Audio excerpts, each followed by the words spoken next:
The work has begun on the $330 million T2 terminal plant expansion project at Abuadze near Takoradi. The project is expected to add 110 megawatts to the 220 megawatt capacity T2 plant within 27 months. President Mahama cutting the short said the move is a significant step at achieving government's 5,000 megawatts energy target. Kojo Heford has more on the story.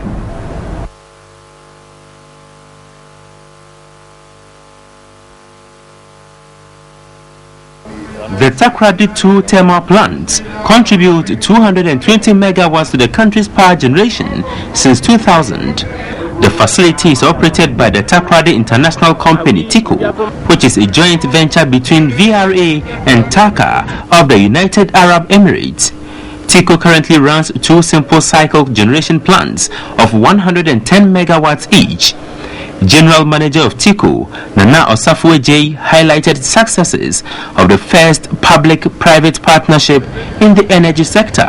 Excellent performance in the generation of electricity, and the technical people will say an average availability of 95% over the 12-13-year period can only be significant in supporting the economic transformation of this country. Chief Executive Officer of TACA, Carl Sheldon, lauded government's support in the joint venture, pledging to explore more opportunities. Energy and Petroleum Minister Emmanuel Amakofibua noted the T2 expansion project as testament to the congenial atmosphere created by government towards promoting private sector investment within the energy sector. The Ministry of Energy and Petroleum will continue to support TACA and other independent power producers and investors to enable them achieve the target that we've set for ourselves, and that is to ensure that our country have enough generation capacity to meet our expanding economy. It is in the light of this that I take the opportunity to appeal to the management of TACA to consider the construction of another plant and also explore the investment avenue arising out of our new Renewable Energy Act. President Mahama said the 110 megawatt T2 expansion project is very significant to government's 5,000 megawatt energy target by 2016. Together with other projects, we have over the last 4 years pursued the implementation of all ongoing major power projects in the national interest, knowing that the availability of affordable, reliable power is a key driver of economic growth and job creation.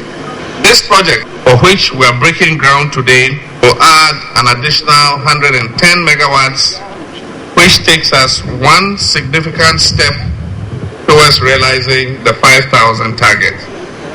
Construction has commenced in earnest and is expected to be completed within 27 months. When completed, the project will increase T2 total installed capacity to 330 megawatts and would contribute 15% of Ghana's power generation.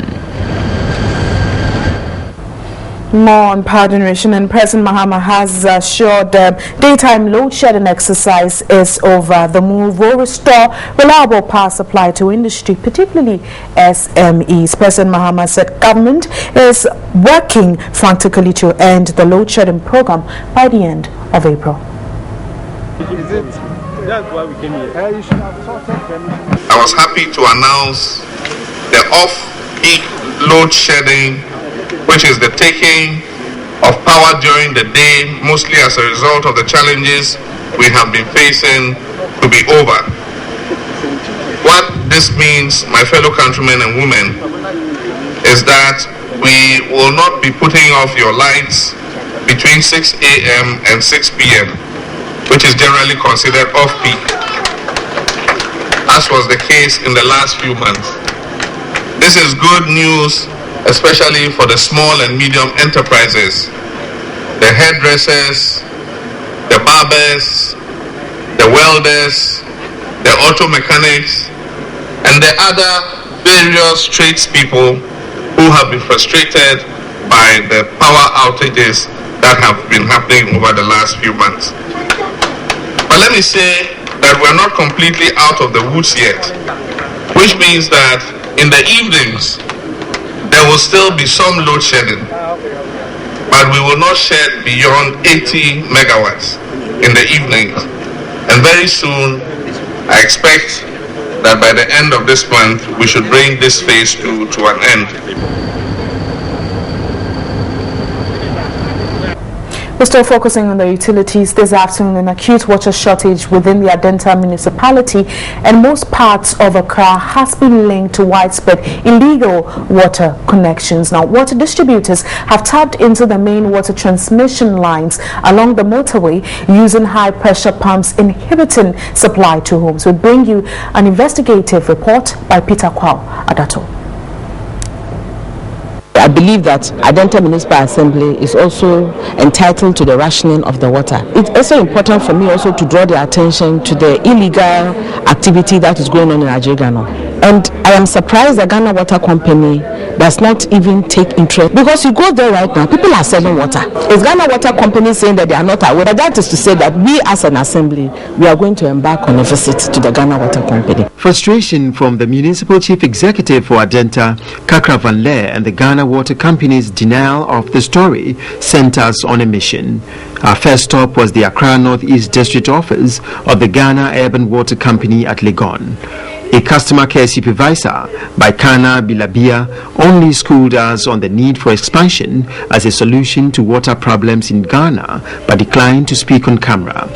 Not satisfied with the explanation, we proceeded to Ajringano, where we located this hydrant near the Trasaco company along the motorway. Nearly 50 polytank carrying pickups and tankers queued for water for all manner of uses, including construction works. Officials were tight-lipped, except to say that the Ghana Water Company built and manages the facility to alleviate the plight of residents. But a visit to the Adenta community proved otherwise. The municipal chief executive, Kakra Van Leer, insisted they are illegal operators. They are squatting in people's homes and they have turned people's homes into water depots, depriving people who are paying property rates of access to water. It is not fair, because Ghana Water Company is sitting just next door to me in Legon here. Don't they have a task force that should go around monitoring these activities? There is also violence. Some at Ajirengano, Trasaco area, all over the municipality. When you ask them, they said it was Ghana Waterways who give them permits. And one day we take it upon ourselves to arrest one of the truck. They beat us totally. Gladys Manubia Wood and Gifty Morte chronicle the water difficulties facing the people.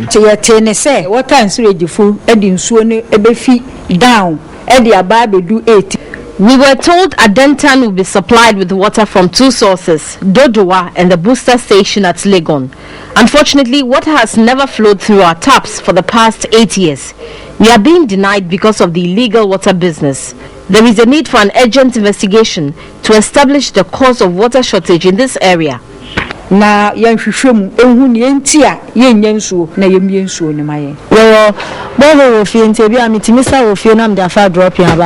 I have to rely on a borehole in my house to sustain my operations here. Sometimes I fetch from the assembly borehole. It is a great challenge because you cannot operate a food joint without water. We rely on the water tankers, but some are not hygienic.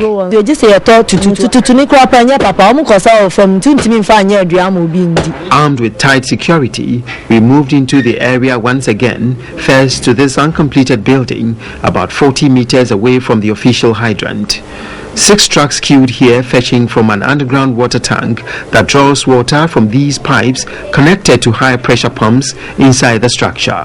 100 meters away is another uncompleted building. Here, one truck was drawing water behind closed doors. It took a lot of persuasion to get a youthful operator to open the gates to allow us entry, but would not cooperate. We have the chairman. Yes, the chairman is there. The chairman is there. Wait. So you can go. Then where is the chairman? Who is the chairman? You can go to Pascal. All of them, he is the chairman. Who is the Pascal? He is at the back there. The operators have an association with Pascal as the chairman, whose center was booming with business. He also declined to speak, insisted they have approval from the Ghana Water Company to operate. Pascal, however, admitted none of them had a business operation permit. But for the heavy security arrangement, further probing would have resulted in a violent reaction. At this point, other operators were hinted about our presence. This point, located in the heart of the Ajingano Old Township, subsequently abandoned post, leaving 2 trucks here. I'm throwing the challenge to Ghana Water Company to come and address some of these issues. They say they have permits. From who? You see, it is very, very sad that they will say the Ghana Water Company authorized them to sell water. Who sells water? Water, I believe, is a monotonous institution. Who is to sell water? You know, it's a gang. And the Assembly hasn't given them any business operating permit for them to operate. So it is illegal. TV3 learned there are nearly 15 such illegal facilities spread within the vicinity. It is very sad because the Assembly is being bashed. We don't have water, but here I am sitting. Somebody is paid to do that, but somebody is sitting back and allowing some illegal activities to go on. I believe this is the best thing for Adenta people to know, that either they join me and we address the issue with Ghana Water Company. So we asked whether the Ghana Urban Water and the Ghana Water Company are not aware of this development. It stems from people who have very large storage tanks in their homes, and by so doing they deprive the people around them. Some have inline boosters which they use to draw water whilst we are supplying the areas. So we expect the Municipal Assembly to support us because most of our staff, their lives are in danger. At times they are attacked, they are beaten up. But if they realize that the municipal assemblies are supporting us because it's becoming a national issue, I think the people will stop what they are doing. Minister for Water, Resource Works and Housing, Alhaji Collins Dauda, appeared worried. I'm interested in this subject because it serves as a hole in the system. It serves as a big source of leakage in the system, and therefore I must be interested. I will investigate this and put in place measures to deal with it.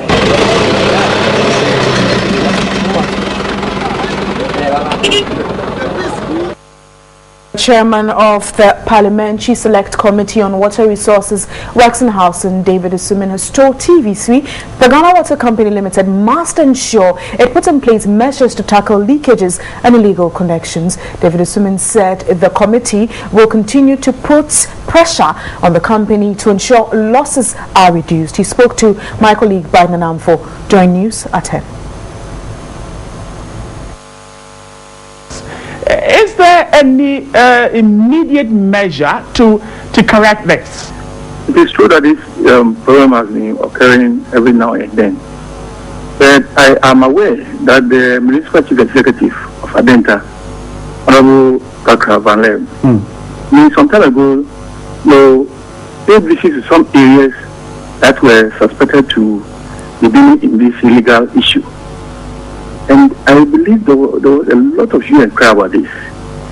I mean, we needed a concerted effort to deal with this situation. It is not an individual affair. And so the MC or the Assembly needed the collaboration of the Ghana Water Company. People are being paid in this country to discharge their duties.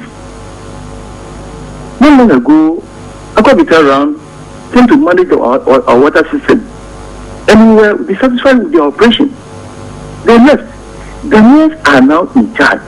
And Ghana Water Company needed to raise revenue to improve upon their facility. I mean, to deliver water to the people of this country. And these are, some loopholes that are prevailing. And they needed, I don't know what they need to check on all these things. So for me, I think Ghana Water Company must be up and doing. They must sit up and deliver. Otherwise, I think that my committee will be on head-on collision with them. But your committee be on head-on collision with Ghana Water. Now, if they are not working, what should the committee do immediately? So that's why I'm very happy that your end is also into this issue. I mean, so we need concerted effort of all stakeholders. Water is very important for human life. And now, as we are speaking, government is injecting another funds into improving the water system within the Dodowa Adenta area. And now the Ghana Dizuba project is ongoing. That is going to solve the water problem in Accra. But that notwithstanding, the list that we have now must be protected. And people are siphoning water. Water that must be accounted for. So, Ghana Water Company, what are they doing? Do they still want us to get people from outside to come and manage the water system? I don't believe so. So I believe that I'm happy that you are raising this issue. Let us all continue to monitor this issue and make sure that something will come out of this illegal. And can Parliament take on Ghana Water if it continues to kind of turn a blind eye to what is happening in Adenta? Well, you will recall that when they came before the Parliament Select Committee for their budget hearing, I mean, members complained bitterly about the operations. And even on that day, we dealt with a number of agencies under the ministry. I directed that they should be the last agency that should get their budget approved, so that we could have ample time to talk to them. And we spoke to them that we are not happy about the operation. They must wake up and deliver, because they're getting their money at the end of the month. So please, this warning should go to them. That for me, we are not going to tolerate this kind of laxity in the system. You're still watching Midday Live on TV3. Send us your comments on whatever you know about illegal connections, whether you're in the Adenta municipality or wherever you find yourself. Facebook News on TV3 or short code 1734. We continue with more stories. In the 2013 West African Senior High School Certificate Examination, WASI, has started today, April 9. Now, 409,754 candidates from 727 public and private senior high schools across the country are taking part in the exams. 222,866 males and 188,881 females are sitting for the exams. Now, Thomas Adutepapo has been visiting some examination centers, and he joins us live to give us an update on it.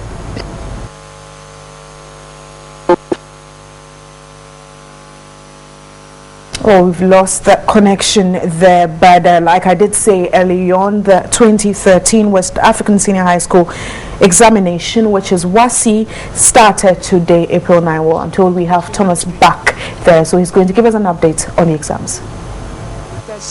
The progress of the exams, which began this morning around 9 a.m.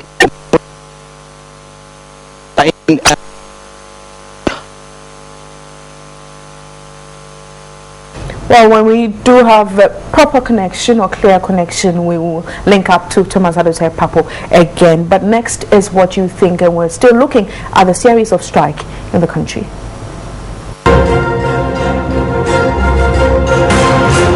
Strike actions have become the order of the day. Today we are finding out from you how effectively should government deal with agitations on the labor front. What do you think? All those agitating members of the working committee should put into consideration meeting the Fair Wages and Labour Commission to resolve these issues once and for all. Because Labour Commission and the Fair Wages are all working for the government. So we should leave all those matters to the Labour Commission and the Fair Wages to handle it. Government should sit them down and then they see, so it's their welfare, whether there's going to be something done for them in terms of compensation, anything that will be needed for them to help us. I think the best way for the government to deal with this problem is to come together with the people involved and talk things over with them and probably meet to their needs. Government should appoint the sector ministers so that they sit down with them so that they come on amicable settle up. People who are responsible in such positions are supposed to do their work well. If not, this problem will continue all the time, no matter who comes into power or who is not in power. Because the problem still gets back to the government. So the government should straighten up and check those who are at the right, at those places to be responsible.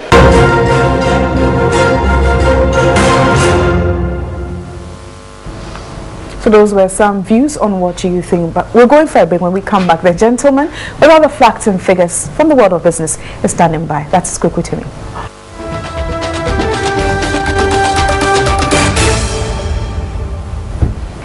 Thanks for saying. So in business this afternoon, Nigerian government assures Ghana it will review its trade policy to accept Guinean goods which are on the prohibition list on the Nigerian market. So he has all the stories for you this afternoon. Take it away, Kweku.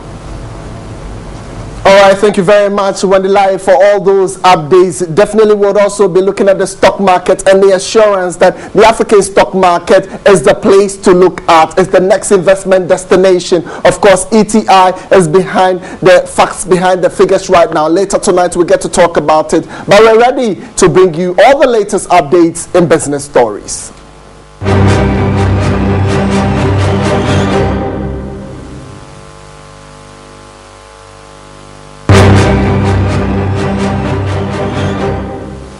So in our very first story, which is our headline business story, the Nigerian government has assured Ghana will review its trade policy to accept Ghanaians' goods which are on prohibition list on the Nigerian market. Well, Nigeria's Trade Minister, Dr. Samuel Otum, made the observation when he led a delegation to call on his Ghanaian counterpart, Haruna Idrisu, here in Accra. It was to strengthen bilateral relations between the two countries and to further deliberate on ECOWAS protocols in the sub-region. We as a country, we are deeply concerned, knowing fully well that Ghana is our brother, and if we have no access to our markets, we feel that we should bring this concern to you. I know fully well that our brothers from Ghana who are trading in Nigeria, they have access to all our markets. We want to appeal that you suspend the closure of the lawfully established Nigerian traders' shop. The Trades and Industry Minister, Haruna Idrisu, assured the delegation of government's preparedness to closely work with the Nigerian government. Ghana remains committed to the revised ECOWAS protocol. We remain deeply committed to facilitating the free movement of goods and services, and we will accordingly review those decisions that have resulted in the closure of a number of shops owned by Nigerians and being run by Nigerian businesses. In the area of trade, some Ghanaian products are not allowed at all into the Nigerian market. Cement products. We have opened up Ghana to Dangote and his main country. They are allowed to do business in Ghana. We cannot say same for Gasem of Ghana, which also manufactures cement, which is also free to benefit from a common market under a free trade regime. There are a number of textile manufacturing companies in Ghana who certainly, as of today, don't have access to Nigerian markets. He also advised Nigerians living in Ghana, let them register their businesses in accordance with Ghanaian law. Let them register with the Ghana Revenue Authority for purposes of tax assessment, and let them also have resident permits within the ambit of our immigration law, as we all agree to a harmonized investment law regime which will regulate our activities. So we're doing other business stories now, and just around this afternoon, as a matter of fact, is currently ongoing. That's EcoBank Transnational Incorporated is having its facts behind the figures at the Ghana Stock Exchange. Well, if they talk about assets, the company has recorded an assets base of well over 20 billion here in Africa. So later tonight we'll get more updates on that particular story. But moving and still staying on the stock market, Africa's capital market will soon become the preferred investment hub for investors across the world. Now, looking at the threats from the European recession and tensions across the Korean peninsula, these factors are gradually pushing Africa to the forefront of the investment market. Well, Deputy Managing Director of the Ghana Stock Exchange, Eko Afezi, says both local and foreign investors are channeling their funds to the African stock exchanges, an indication of a bright future. Akoa Feji. African stock markets are now projecting high-level liquidity, a great deal of confidence, and a growing presence of foreign investors. Using Ghana's first quarter success story as an example, the Deputy Managing Director of the Accra Bourse said he was positive Africa will see more assets shift to the continent. If you take JSE, which is in South Africa, which is the most liquid and it's one of the biggest markets in the world, you have the exchange in Cairo, Egypt. Exchange is also quite liquid. Then you have others like Nigeria picking up very seriously. Kenya is also doing quite well. So generally, liquidity is improving across the markets. If you take Ghana, for instance, this year, volumes and values we've done for the first quarter this year have been like 3-4 times of 2012's first quarter. The index has gone up by close to 50%. We see more volumes and values coming up. Asked why major profit-making companies are not listing on the African stock exchanges, Akoa Feji said there was the need to adopt innovative approaches and get governments to trade bonds. This, he assured, would boost liquidity on the market, making the stock market more attractive. The bond market is also being looked at seriously by a national bond market committee that's been set up by the Ministry of Finance.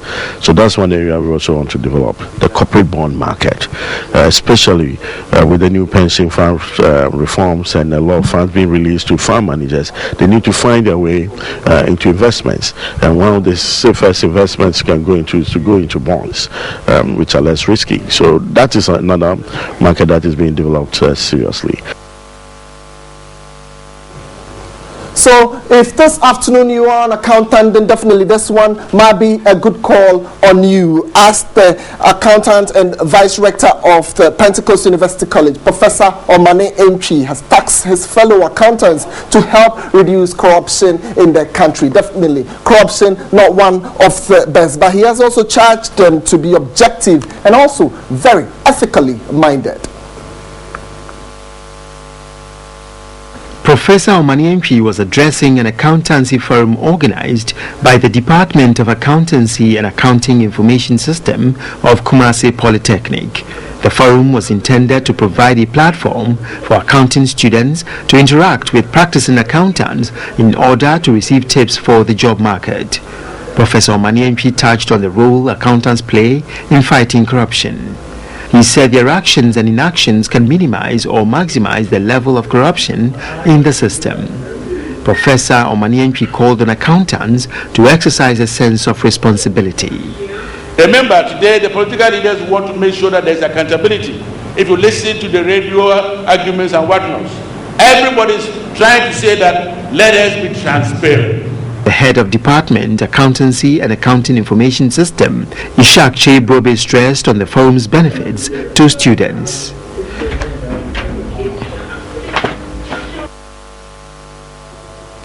So just before we go, we'll quickly move on to the stock market. Like we indicated early on, ETI is currently reviewing its finances on the facts behind the figures, so you get all those details later tonight. But there were 4 laggards and 4 gains on the markets yesterday. Today we'll just review it, waiting for what would come up probably later this evening. So these were the gainers on the market. We had Ghana Commercial Bank trading, we had ETI trading, we also had SIC doing the trade on the market. Well, ETI opened at 4 Ghana cedis 01 pesos and then closed at 4 Ghana cedis 02 pesos. That's a marginal gain in the SSB also opened at 83 pesos, closed at 85 pesos, telling you that there was that 2 peso gain. And then ETI also on the market saw that marginal decline, opening at 18 pesos, closed at 16 pesos, and it had a drop of 0.02 pesos. Well, SIC equally not looking good on the market, opened at 29 pesos, closed at 28 pesos, seeing a marginal decline of 0.01 pesos. So those are some updates from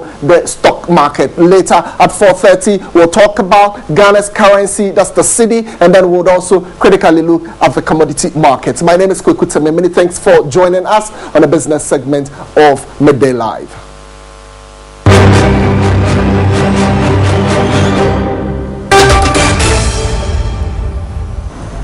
Thanks for staying here with Midday Live. Now, the doctor strike has entered day 2. We have some of our reporters following up on that very issue, and we have it at Kwabi Other Rich Hospital to give us an update over there.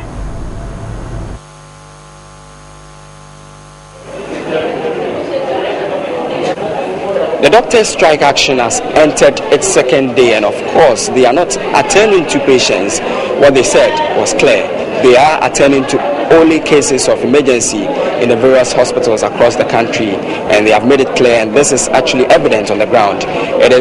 We are currently at the Rich Hospital, and if you can see, it is only nurses who are attending to patients here at the outpatient department. People are seated here, and I spoke to a couple of them. They told me that they've been here since morning, and they've been told that doctors are not around to attend to them. I will quickly get one or two of them and get their idea about, or get an idea about what they've been going through since morning when they came here. I'll just speak to the madam here. Madam Patricia Frost and Atambena Obaha. Patricia Frost into maybe I had to say 5 o'clock. And I pay by you in 4 days. We're taking temperature, baby. Yes, Dr. No. Any say it see any who said Dr. Biabanti, yes, president. Yet to say, on your doctors, no one year, you man, no one sharing. Say, any probably 2 when we were having. Yes, president said it, a year, my one, on your mawon. No one so one for meeting in my year, you man, no one sharing. All right, so we have been told that here at the Rich Hospital, 2 people are dead. They died just this morning because doctors are not around to attend to them, and that is quite a serious situation because in the next few minutes or the rest of the day, if we don't get a doctor here, it is going to be a daunting task for only nurses to attend to patients here. We have one of them here. He's been here since morning. She's been here since morning, and she will tell us her order. Madam Pacho, Tambena Obaha, and Obaha, so then let's go on Mokacho. A person may be driven by 7:30 going. Because I buy no, you had 4 days to go on me, or I will be a much in every. And so, I will be before the question of Moto Moano. Send me the coffee. Well, because I'm nurse, when say me, I will preach Doctor Shem, say, and then I'm branch. May buy up to now, me, doctor. Namidetian, me, doctor for no much more in all right, so the doctors are not coming anytime from now. They are not coming anytime soon. And the Minister of Health, Shariah, is currently touring some of these facilities at the situation on the ground. The situation really is doctors are not attending to patients because they have declared a strike. They are to find out that the Fair Wages and Salaries Commission, the National Labour Commission, will look for ways of solving this particular situation. So until then, they will just be at the mercies of nurses who will not be able to do all the work, but then they will try some aspects of the work. Of course, we need the back some of these patients to be attended to. I will hand over to you at the studio for you to continue of the bulletin. We'll be going to other hospitals and be bringing you up to speed with what's happening on the strike. Thank you very much, Edward Kwabi. He is our reporter at the Rich Hospital. He was giving us an update on what is happening, looking at the doctor strike, which is ongoing nationwide. Next is sports with the Red Tiger, Jolie Champo. All right, so all the updates here on the sports segment here on Midday Live shortly after this.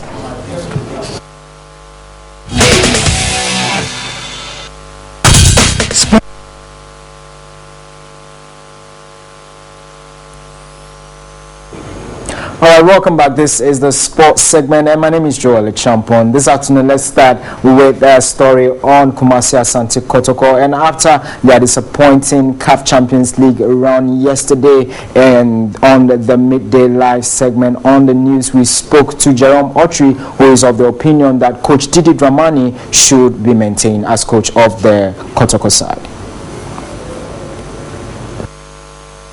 this element of the coach being sacked, but it's an issue, Jerome. I mean, I think we should learn how to handle our coaches and allow them to do their work. Don't you think so? I think so, but we have a situation where club managers will not immediately come out to accept responsibility for whatever they might have done wrong. We've had Kotoko supporters, for instance, blaming the management for selling players, and I don't believe the Kotoko management will come out and accept that yes, we sold players and that also contributed to our exit. What we are doing is to find somebody to blame, and I don't want to be in the shoes of Didi Dramani. Somebody called me yesterday and was even asking when the coach is going. That tells you that they really want him out. But from where I sit, I think it would be wrong to get him out at this stage. Do you think Kotoko can defend the Globe Premier League? My immediate answer is yes, but if I'm to reflect on how we've been playing, I think we will have to do so much work. I mean, we play good football, but the scoring is always a problem. Look at some of the chances that we wasted against Bejaya, and if that is how we're going to go, it will be very difficult to say we'll defend the title. But if we can improve from here, I don't see why we'll not be able to defend this title.